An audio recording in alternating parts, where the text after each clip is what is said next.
കൊല്ലം വിളക്കുടിയിൽ plastic മാലിന്യങ്ങൾ വേർതിരിച്ച് സൂക്ഷിക്കാൻ ഇടമില്ലാതെ ബുദ്ധിമുട്ടുകയാണ് ഹരിതകർമ്മ സേനാംഗങ്ങൾ. ഇതേ ആവശ്യത്തിന് വേണ്ടി നിർമ്മിച്ച കെട്ടിടം പഞ്ചായത്ത് അധികൃതർ പൂട്ടിയിട്ടിരിക്കുന്നതാണ് പ്രതിസന്ധിക്ക് കാരണം. നിലവിൽ ശോചനീയാവസ്ഥയിലായ പഴയ കെട്ടിടത്തിലാണ് വീടുകളിൽ നിന്നും പ്ലാസ്റ്റിക്കുകൾ കൂട്ടിയിടുന്നത്.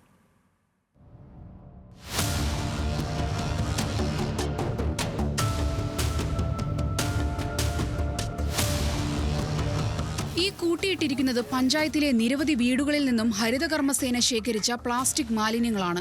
തകർന്ന് വീഴാവുന്ന നിലയിലുള്ള കെട്ടിടത്തിലാണ് ജീവനക്കാർ പണിയെടുക്കുന്നത്. തങ്ങളുടെ ദുരവസ്ഥ പഞ്ചായത്ത് സെക്രട്ടറി അറിയിച്ചിട്ടും ഫലമുണ്ടായില്ലെന്നാണ് പരാതി.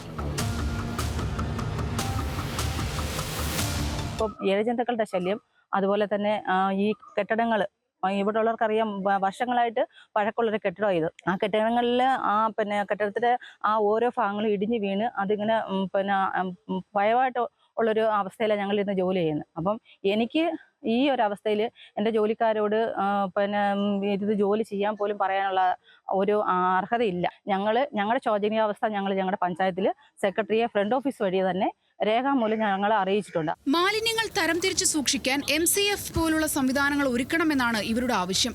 എന്നാൽ നടപടി ഉണ്ടാകാതെ വന്നതോടെയാണ് മാലിന്യങ്ങൾ കൂട്ടിയിട്ട് തുടങ്ങിയത്. മാലിന്യങ്ങൾ സൂക്ഷിക്കാനായി പഞ്ചായത്ത് കെട്ടിടം നിർമ്മിച്ചിട്ടുണ്ട്. എന്നാൽ അത് തുറന്നു നൽകുന്നില്ല. പരാതി പറയുമ്പോഴൊക്കെ പരസ്പരം പഴിചാരി ഒഴിയുന്ന സമീപനമാണ് പഞ്ചായത്തിലെ ഉദ്യോഗസ്ഥരുടെയും ജനപ്രതിനിധികളുടെയും ഭാഗത്തു നിന്നുണ്ടാകുന്നത്. പ്രശ്നം പരിഹരിക്കാൻ ഉടൻ പഞ്ചായത്ത് നിർമ്മിച്ച കെട്ടിടം തുറന്നു നൽകണമെന്നാണ് ഹരിതകർമ്മ സേനാംഗങ്ങളുടെ ആവശ്യം. ന്യൂസ് മലയാളം, കൊല്ലം.